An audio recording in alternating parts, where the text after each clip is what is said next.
We're going to rewrite this as everything all under one radical symbol, so it'd be 5 times 55. Well, now we can do that multiplication. We can do that 5 times 55, which equals 275. 275 is a nice number because 25 is one of our perfect squares. And 25 is usually the one that jumps out on you because it's like the 300s, the 350s, the 325s, the 450s, whatever. We know that 25 is going to go into this. So we know 25 goes into it, and that'd be 4, 8, 11 times. So we could break that apart then. So we have square root of 25 times the square root of 11 equals 5 square root of 11. Cool. Our next one, as Tori recognized, that was from the homework. It was straight from the homework. So if you did the homework, checked your answers, you either knew it or knew what the correct answer was. There's a hard way and an easy way to do this. I'm going to show the hard way. I'm not going to finish it. And then I'll show you the easier way. The hard way is to immediately break apart the square roots and go, well, that's square root of 14 over square root of 42. Now I can multiply the top and bottom by square root of 42. That's going to create a big old number, and it's not the easiest way to do this problem. So I'm going to stop there, and I'm going to go back. I'm going to go back to looking at 14 over 42. Kind of like if I have 14 over 42 in parentheses, doesn't matter where it is, you can always simplify a fraction. So you can simplify 14 over 42. I know 7 goes into 14. I know for a fact 7 goes into 42, so that might be a good starting off point. There is another number that goes into it. We'll see that in a second. 14 divided by 7 is 2. 42 divided by 7 is 6. Now I have 2 over 6. 2 over 6 you can reduce. Because you can write 2 over 6 is 1 over 3. So that's the square root of 1 over 3. Now at this point is when I'm going to break it apart to having a square root in the numerator and a square root in the denominator. So that's going to be square root of 1 over square root of 3. Well, square root of 1 is just 1 over square root of 3.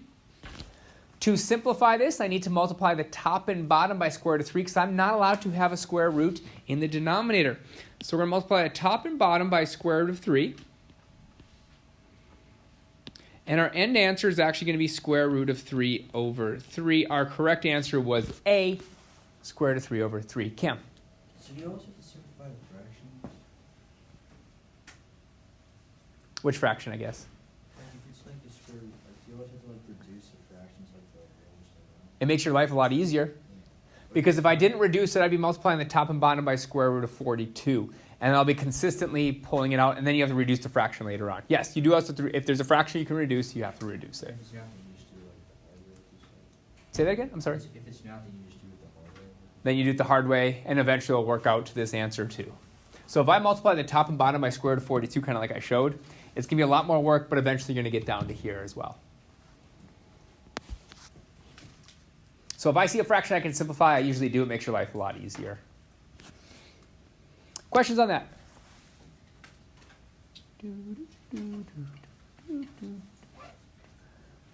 All right. Let us go over questions from the homework first. Let's go over questions from the homework, and then we'll get into today's lesson. Questions from the homework. Hamza. Can you do Number 24. 24 is 3 square root of 8 over square root of 10. So there's multiple ways to do this one. You can pull that 3 up front and then write this as square root of 8 over 10 and reduce that fraction. Or you can just go, well, I know I need to get rid of this square root. I kind of call it the brute force because you can do this every single time you have a square root in the denominator and just multiply the top and bottom by square root of 10. So I'm just going to do that because it's kind of like that no thought. When you see this, do it. That most of us can follow through on. So that means I'm going to multiply the top and bottom. Can you simplify them first off, square roots and square root of 8? Oh, by seeing like a 4 goes into the square root of 8? Yes. You could. Okay. You could. I'm just going to go with the brute force, kind of just get the answer so we don't make any. So I'd multiply the top and bottom by square root of 10. Did you want to reduce, is that what you did? Did you reduce the 8? Yeah. Okay, I'll just do it your way since you're the one asking the question. So you must have wrote 3 times Square root of 4 times square root of 2, kind of. Over. No, I was saying reduce the 8, like divide by 2, divide the 10 by 2. Oh, I see. So that would be kind of the way that I was looking at it, that you could rewrite this as 3 times that square. Maybe I should do all the steps. Right? And then we can write that as the big, so I'm doing exactly kind of how you're asking me to do it, right? And now I can reduce the 8 and the 10 because 2 goes into it, so it'd be 3, I guess, square root of 4 over 5. Yeah. And now we would have basically 3 out front, and it'd be square root of 4 over square root of 5. Square root of 4 is just 2, so you'd have 6 over square root of 5. And you multiply the top and bottom by square root of 5. Is that how you wanted it to look, I guess? Mm-hmm. Okay. Do you have to put like the 3, like? You don't, as long as you realize it, what's happening. You should know what's happening if I asked you. That basically this just goes underneath one square root symbol. All right, other questions?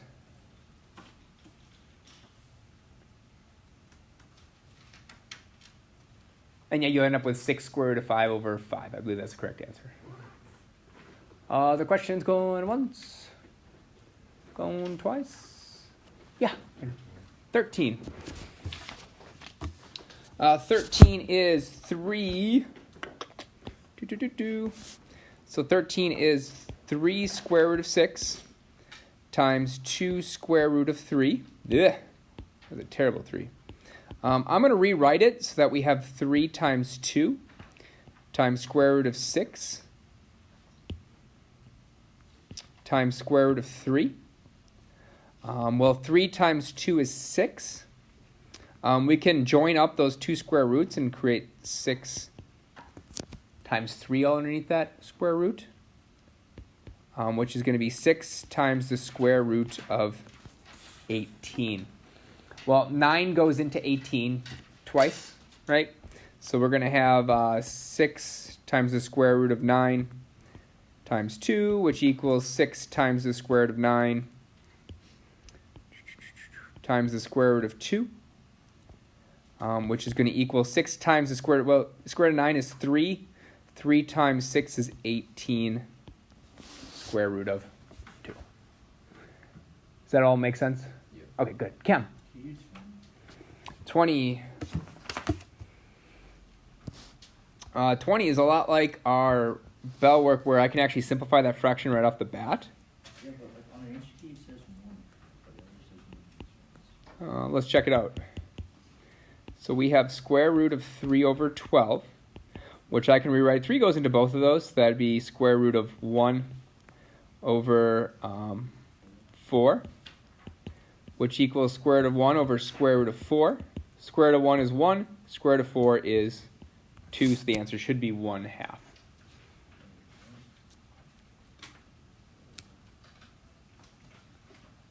Can you say it again? Yeah, so we reduced 3 over 12 to 1 over 4. And I rewrite my square roots as in my numerator, square root of 1. Square root of 4 in my denominator, because this is a 4. Square root of 1 is 1. Square root of 4 is 2. So it is 1 over 2. So you always have to reduce it. Well, you also have to do your square roots, yes. So let's say if you're like the square root of 9, maybe 1 over 3. Maybe 1 over 3. Yep. Yep, the only time you're going to have a square root is if it's like square root of 5.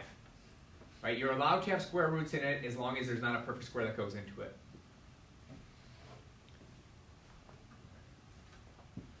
All right, today we're going to talk about the Pythagorean theorem, and it sounded like either you've seen it before, you used it, or at least you've heard of it in the large concept of things. But I'm going to go a little bit more strict on this. Well, not really strict. I just see mistakes people throughout their math careers. They try to use the Pythagorean theorem on every single triangle they see. Because they learn it and okay, it's always a squared plus b squared equals c squared. It only works for right triangles. So you have to start off with a right triangle, then you can use the Pythagorean theorem. And the Pythagorean theorem says the square of the hypotenuse, so your hypotenuse squared, is the sum of the square of your legs. which reduces down to a squared plus b squared equals c squared, where c is your hypotenuse and a and b are your legs. So that means in this picture, if I have a right triangle, we typically call the two things that aren't your hypotenuse your legs. And C is going to be your hypotenuse. And I'm going to put something next to the hypotenuse.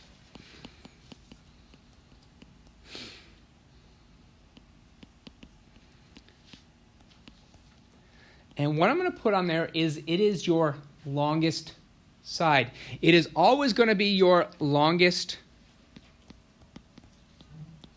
side of a triangle when it's a right triangle. Now, why I'm putting longest side? There will be problems where I say you have a right triangle, 3, 4, 5. And you have to, from that information, recognize which is your hypotenuse. In that case, your hypotenuse has to be 5, because I said it was 3, 4, and 5. Your hypotenuse always has to be the longest, so 5 has to be your hypotenuse. So if you somehow put your 5 as a leg, you did it wrong. 5 has to be your hypotenuse because it's your biggest side. So it is your longest side, and it's across from the 90 degrees. Across from 90-degree angle. So I'm going to use this one if it's drawn. I'm going to use this one if I just give you some values. And then it all reduces down to this a squared plus b squared equals c squared. Well, the fun part is we are in geometry, which means we are going to prove this is true. We aren't going to do a 2-column proof. Instead, we're going to do something called an algebraic or geometric proof, which means we're just going to take pictures, put some algebra terms next to it, and see if this turns out to be true. So what we're going to start with are 2 squares. We're going to start with 2 squares that are equal in size. This is a plus b. This is a plus b. The sides are both a plus b, a plus b. So if a is 2, it'd be 2 on all these, and if b was 4, it'd be 4 on all of these. So these 2 squares are the exact same size, which means they have the exact same area. If I wanted to calculate the area of this square, I'd do a plus b times a plus b. And the area of this one would be a plus b times a plus b. But that is not what we're going to do. We just have to recognize they have the same area. We're going to solve for their area slightly differently. So on that rectangle on the left, what I want you to do is I want you to connect those dots using straight lines.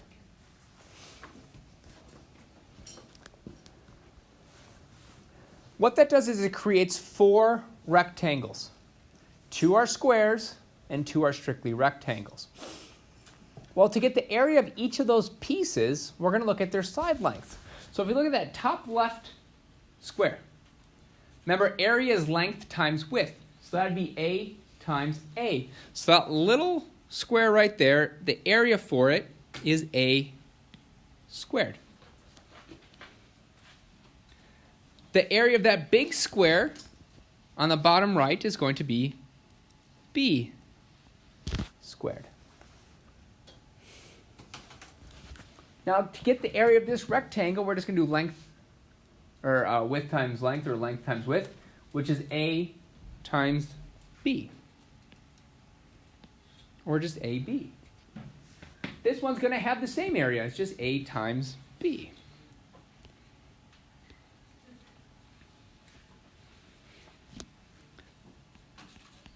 So that means the area of this entire square is going to be the sum of all those little tiny areas. So our area is going to equal that a squared plus ab plus ab plus that b squared, which we can simplify just a little bit by writing it as a squared plus 2ab plus b squared. So whatever numbers we find for a or b, that's going to be the area of that given square.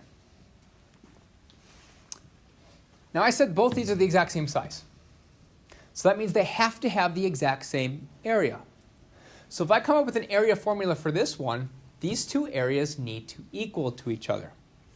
So what we're going to do is we're going to find area slightly differently. What we're going to do is we're going to connect those dots and create little right triangles.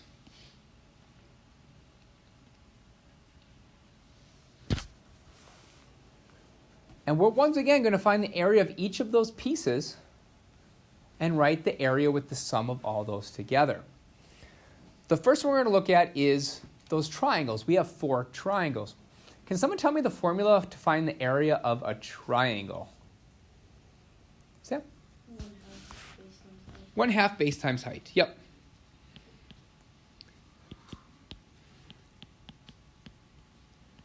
Area of a triangle equals half a base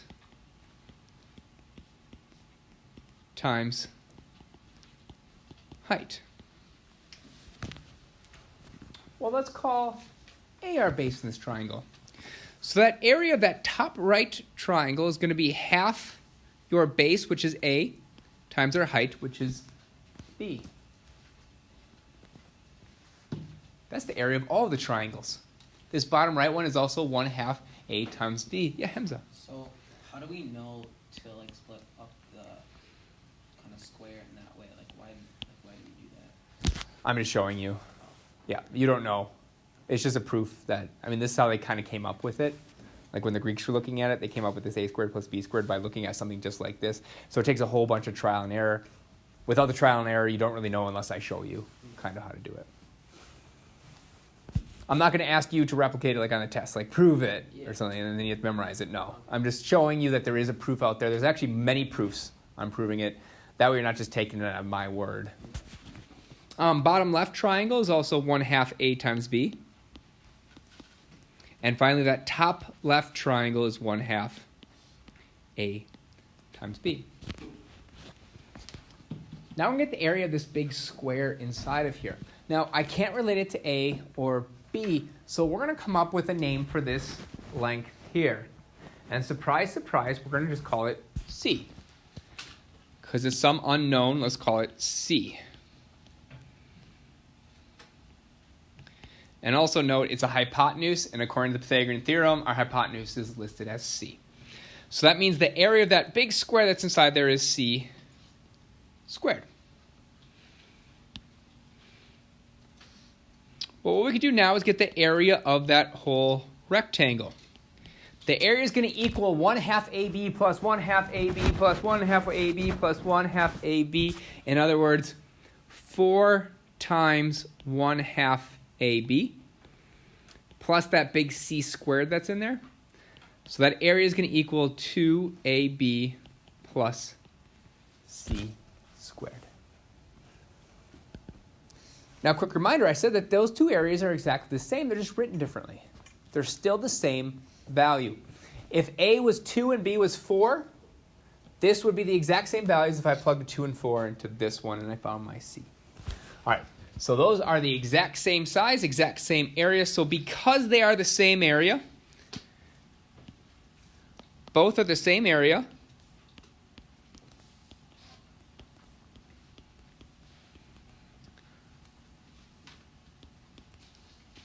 so we can write an equation.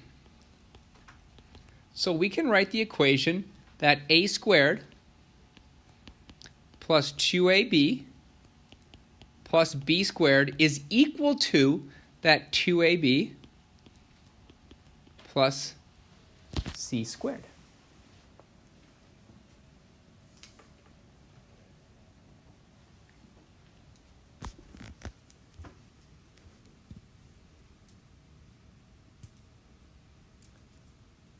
But if we look at that formula, 2AB is on both sides of it. And then if I subtract something from one side, I have to subtract it from the other side. So what we could do is we can go ahead and subtract 2AB from both sides.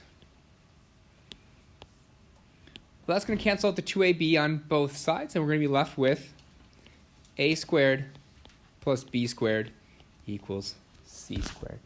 And that's known as a geometric or algebraic proof. There's no words. It's just a picture with some variables that we know were both equal to each other, and we ended up with A squared plus B squared equals C squared. Like I said, I'm not going to go on a test, and problem number 1 doesn't say prove the Pythagorean theorem, but it's good to know there are ways to prove all of these. All right, now that we proved it, we can go ahead and use it. So if we look at example 1, it says find x by using the Pythagorean theorem or Pythagorean triples. What I want you to do is go ahead and cross out that Pythagorean triples thing. That used to be in this lesson, and we made it a little shorter so you have more time on your homework. All right, so A, we're going to use the Pythagorean theorem. Pythagorean theorem says leg squared plus leg squared equals hypotenuse squared. Our hypotenuse is the one across from our 90 degrees, so our hypotenuse is 5. So that means we have leg number 1 is x, so that'll be x squared plus 3 squared is going to equal our hypotenuse squared, which is 5 squared. Well, now we just have to solve for x. So we'll have x squared plus 9 equals 25. Subtract 9 on both sides. You're going to come up with x squared equals 16. But I don't care what x squared equals. I want to know what x equals. How do I get x by itself? I need to get rid of that square. I want it to go bye-bye. Yeah. Yeah, so we're going to take the square of both sides, right? We're going to take the square root of both sides, which is going to look something like this. So take the square root of that side, take the square root of that side, a square root of a square. We'll just get rid of it. And we have, now everyone just pay attention to me real quick. And some of you might have forgot this, and it won't affect you at all. In algebra, when you learned about taking the square root of both sides, you should recall that you should have positive and negative. So in algebra, when I took the square root of 16, you'd have a positive and negative 4. In geometry, my hypotenuse cannot be negative. A leg cannot be negative. So this will always just be positive 4. You don't have to use that plus or minus. Now, why am I bringing this up? Because next year in Algebra 2, you have to go back to using positive and negative, and I don't want to hear, well, Mr. Pabian said I don't have to use it anymore. It is always positive and negative. It's just in geometry we know we only can use the positive section. All right, so that is x equals 4. B is very, very similar, except this time I don't know the hypotenuse. X is my hypotenuse, so we're going to do 6 squared plus 4 squared equals x squared. 6 squared is 36, plus 4 squared is 16, equals x squared. We are going to have 52 equals x squared. We take the square root of both sides, and we'll end up with x equals the square root of 52.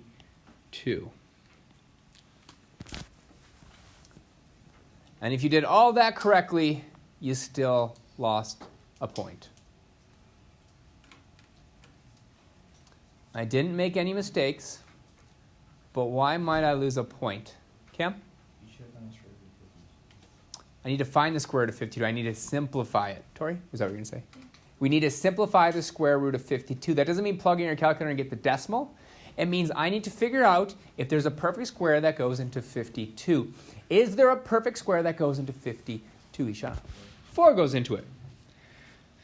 So we have to keep working. So that would be the square root of 4 times, what is that, 13, which equals the square root of 4 times the square root of 13, which at the end of the day is going to be 2 square root of 13. That's why we spent all of yesterday and all of yesterday's homework just simplifying radicals for this case, so we don't lose point after point after point on the test by not simplifying.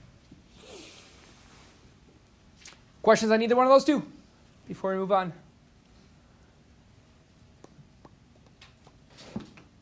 All right, let's do those bottom two. Bottom left one's a good one because we are going to be squaring this leg, which is now 4 square root of 6. So as I'm writing this out, we are going to have 4 square root of 6 squared. I put in parentheses for a very particular reason. X is also a leg, so that'll be squared, and that's going to equal that 12 squared. Well, since 4 square root of 6 is being squared, it really is 4 square root of 6 times 4 square root of 6. In other words, because it's multiplication, I can rewrite it with the squares attached to both items. So because it's multiplication, we can write it as 4 squared times square root of 6 squared plus x squared equals 12 squared is 144. Well, 4 squared isn't hard. 4 squared is just 4 times 4, which is 16. What messes people up is what is square root of 2 squared? And don't say 36, Isabel. It'll just be 6. How many people do you think write this as being 36 that I brought it up? A lot. Square root of 6 squared is square root of 6 times square root of 6, which is just 6. Plus x squared equals 144. All right, 6 times 16 is 60 plus 36, that's 96. Plus x squared equals 144. Subtract 96 from both sides, and you should come up with x squared equals 144 minus 96 is 48. Take the square root of both sides and come up with x equals the square root of 48. Once again, you lose a point if you just leave it like that. What perfect square goes into 48? Yeah? 3 for 3. Keep waiting for someone to say 4. Because 4 looks like it goes into it. And 4 would. You just have to do an extra step. 16 is a lot better because it's the biggest perfect square that goes into it. And how many times does 16 go into 48? 3. So that's going to equal square root of 16 times square root of 3, which is going to equal 4 square root of 3. Remember, I don't expect you to write every single step.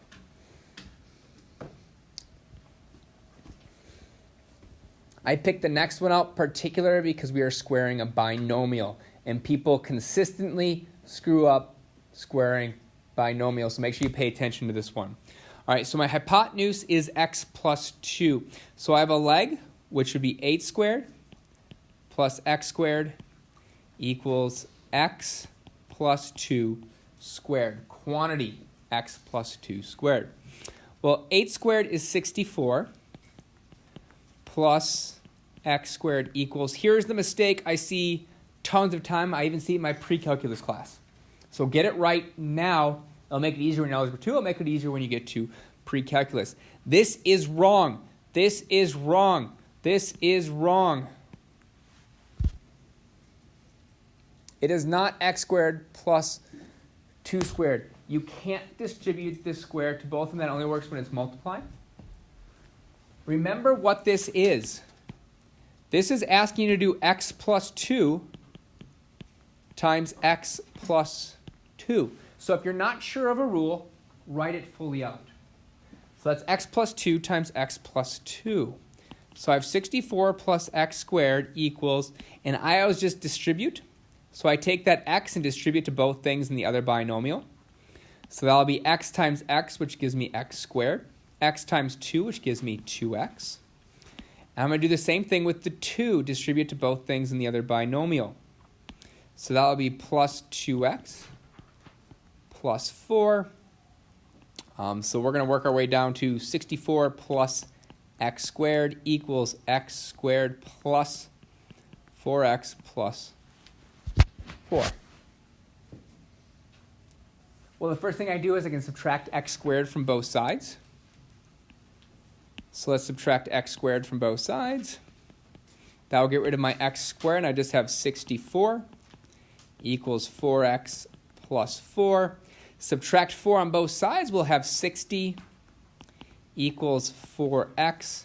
We're going to divide both sides by 4, and that's going to be x equals 15.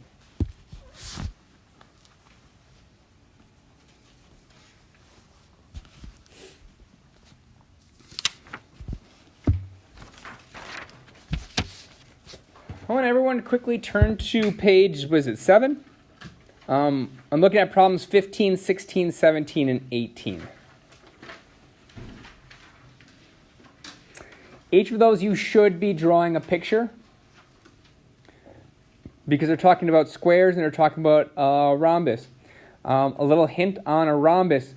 What do we know about all the sides of a rhombus? Yeah, they're all equal. They're all equal. And another thing I want to talk about is the fact that the diagonals of a rhombus create a 90-degree angle. So a rhombus with diagonals actually creates 4 right triangles. All right, it'll make more sense if you start drawing the pictures and understand what the question is. All right, guys, the rest of the time is yours. Please ask questions when you get to them.